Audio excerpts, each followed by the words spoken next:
Well, hey, neighbor, it's me, Angie. Come on in. It's time for our neighborhood chat. Yeah, it's running a little late this week, but I have a lot going on. We have the baby shower this weekend and our family baby shower for Lincoln and Taylor.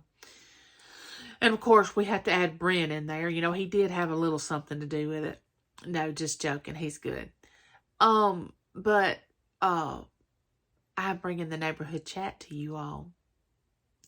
And I hope you all are having an amazing day. I hope you all have an amazing weekend. Everything goes well. You're happy, content, joyful. Everything that your heart desires, I hope you get. If you're going through troubles, I'm praying for you and hoping that things will get better, and they will. Remember, everything that goes up must come down, and everything that goes down must go up. And one thing you can count on is change, and nothing's going to stay the same. But let's get on with our neighborhood chat, because I love you, and there's nothing you can do about it.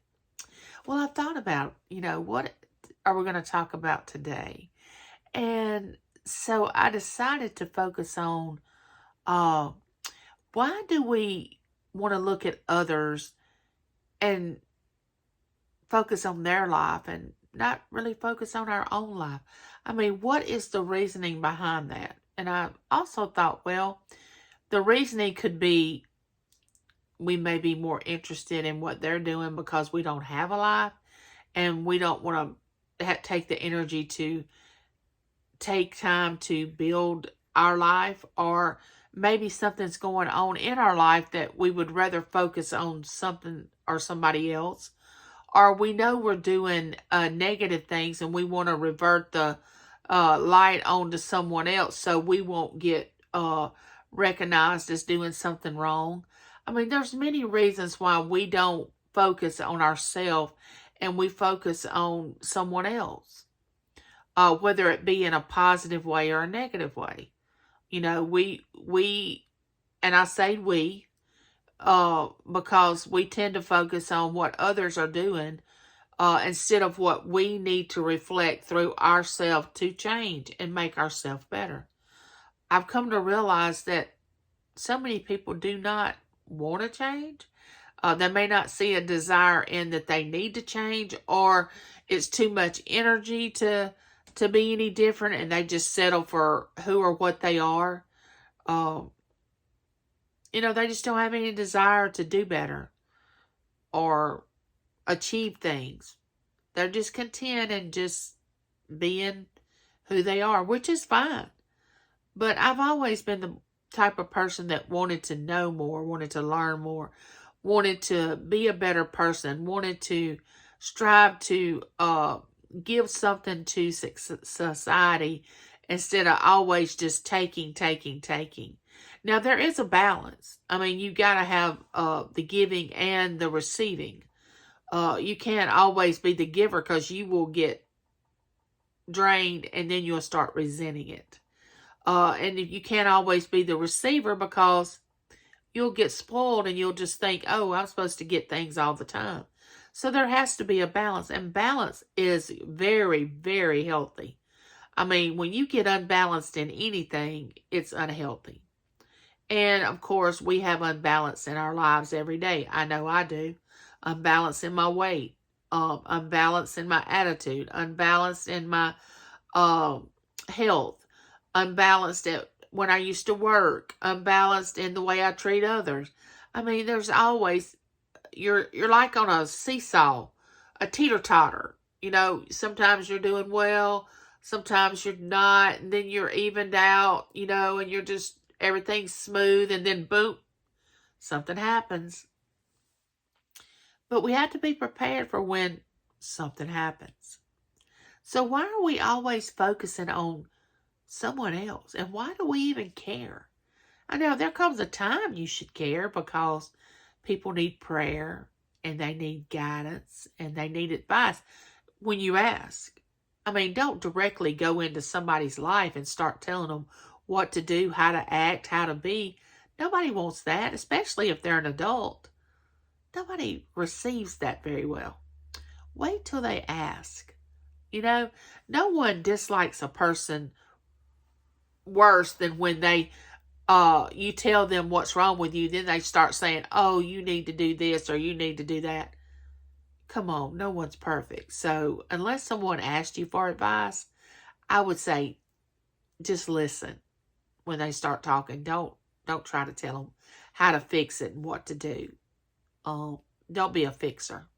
Even though you want to be, try not to be. But anyway, we're back to the cards, my daily vision cards that I put on my vision board. And I want to go over a few of them to see if we can't talk about not focusing on others on YouTube and try to focus on our channel and what we want to bring forth through our channel. Mine is light, comfort, joy, love, success, positivity, no negativity. I don't want that. No drama, no bullying, no looking at other channels and judging them for what they do. Now, I can observe them and make a open judgment on what their channel's about. Not necessarily judging them as an individual, but what their channel's about. And choose whether I want to go over there or not. You know, we all have that choice on YouTube. We don't have to go to channels that we don't want to. I mean, when you go to a channel, unless there's something wrong with you, you're wanting to go there. No matter what you say, whether you're lurking and trying to hear what's going on, which I've lurked before. I think we all have been lurkers. But let's go over these cards real quick about, let's stay in our own lane and not get over there discussing someone else's channel in a negative way. Now, if you want a positive view their channel and talk about the good things about them, I would say yes, go for it. Talk about how wonderful their channel is and what it does for you and what it means to you to go over to their channel. But if you had to bring negativity, I would stay away from that. The first card, I have it, and it's got these little, looks like, I don't know what kind of weeds that those are. I don't know, weeds from flowers, from any, that's not my thing. But it says, happiness is not a matter of events. It depends on the tides of the mind. Now, you know, we discussed there's a difference between happiness and joy. Joy comes within. Happiness has to be an event.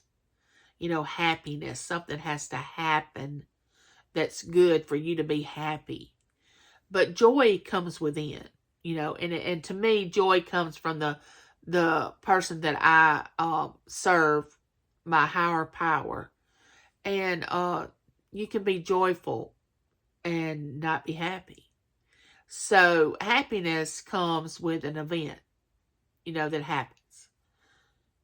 But it says happiness is not a matter of events, but it depends on the tides of the mind.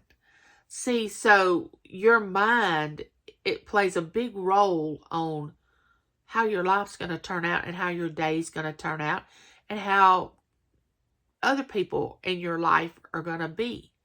Because your attitude of negativity can flow into other people that are around you. Have you ever noticed in your lifetime when everybody's in a good mood and then one person walks in and they're having a bad day and they start saying what a horrible day they had and somebody made them mad and they start lashing out all these negativities, and all of a sudden the whole room becomes negative. And you can just feel that negativity in the room, where before that person came in, everything was copacetic, everything was smooth, everything was going along fine. And then that one person comes in and destroys the whole mood.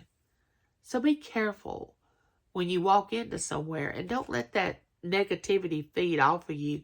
Try to absorb the positivity that's coming into the room that you walk into. Don't try to dominate the room with your bad experience. If you want to share it, but don't just dominate the whole atmosphere. You know, you ever heard the saying that one bad apple spoils the whole cart? You know, it only takes one to mess up the whole entire thing. So remember, in your mind, don't think on negative things. And if you do, think about how you're going to solve it by doing something positive. Because life is short. Don't waste it on drama and negativity. Now, I know sometimes we have to encounter it, because if we didn't, we wouldn't grow. But don't just stay there.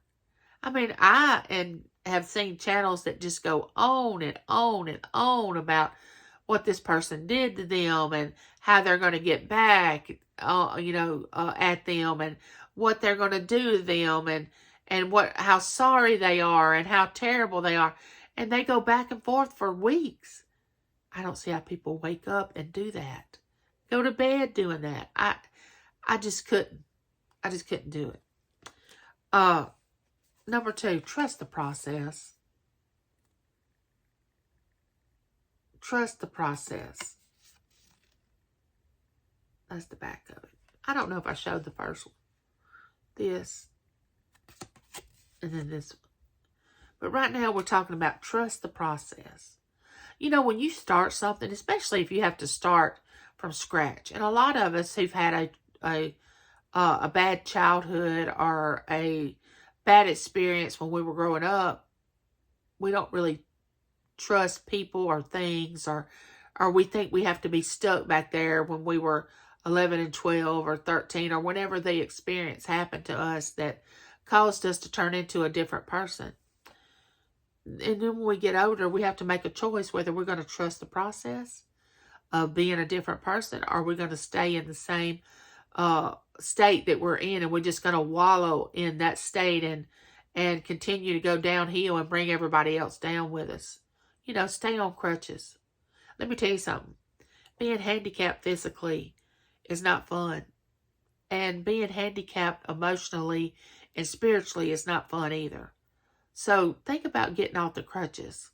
You know, laying them down and starting to walk. You know, put down the binky. Stand up and just say, I'm not taking this anymore, and no one's going to make me feel like I'm less than, or I don't matter, or I don't count. Never let anybody make you feel that way. I don't care where you came from. It's not where you came from. It's where you're going that matters. I mean, don't be a 50-year-old adult and still be 10. You know, don't act like a child. Accept things and move on. Grow. Grow emotionally and mentally. And, I mean, you're growing physically, but some people can stunt their growth spiritually, emotionally, by, number 1, not trusting, not forgiving. You know, you're scared. You have a lot of fear. And where there's fear, there can't be faith, you know. So faith moves mountains, you know. So you have to, you know, think about it. Faith is the substance of things hoped for, the evidence not seen. So faith is something you have to believe before you see the process. And so we have to visualize and know that we're going to be taken care of. And no matter what process we're going through, we're not going to stay there unless we choose to. Now, you can choose to stay in there. And you can, you know, like we can choose to grieve for many, many years. And people do. And I'm not judging that. You can choose to eat wrong for many, many years. You can choose to not take advice from people that know better than what you know. And you can choose to make wrong decisions and reap what you sow. So it's all about choices, especially when you become an adult. The next card that's the back of it. And the front of it says, when I let go of what I am, I become what I might be. See, that's what I was just talking about. When you let go of what you are at this moment, who I am at this moment, next year at this time, I don't want to be the same person. I want to be most of who I am, but I want to grow more spiritually and more positive, and I want to grow so I can allow myself to be a vessel for people to uh, come to know that they have a place to be, uh, a soft place to land. A friend, a person that has no judgment, that just accepts them but doesn't want them to stay where they are. Um, I mean, I could be the best that I am at this moment, but next year at this time, if I don't grow any, then I've wasted a year. I don't want to waste time. I want to use my time wisely. I want to use it to know that I'm going to benefit others in a way that will bring them up to a higher point in their life. Some people chooses to suppress other people to make themselves look good. They want them to stay back there so they can point their finger at them and say, oh, look at them. They don't have this, this, or this. Not me. I want everybody to move up the ladder and us all move together and join in and help others and all become one as we should, and not be exclusive but be inclusive. The last one has that picture and it says unstoppable. Now, when you get to your life to the point that you say, nothing's gonna hinder me from becoming who I'm supposed to be, whether you even know who that is yet or not. You might not even have a clue of who that person is that you're supposed to be becoming, but you wake up one morning and you say, I don't like who I am. I'm going to change one little thing. And if you do that, then you'll notice that once you change that one little thing, then you start visualizing, oh, this needs to be moved over here, or that needs to be moved over there. It's like when you change a room around in your home and you turn your bed in a different direction, and then you say, oh, well, the dresser needs to go over here. Oh, and I know the picture that I'm going to put up over there. Oh, and the flowers. I know exactly the theme I'm going to use. Or the curtains. Everything just starts moving once you change one thing. But you got to be motivated to get up and change that one thing. Don't sit there and wait on somebody to come along and make the change. You start writing things down. I mean, even if you're mad, write down how mad you are, or how angry you are, or how jealous you are of somebody, or just be truthful with yourself. Write down anything. And then as you start writing it down, or say it out loud, you'll start seeing that it'll change.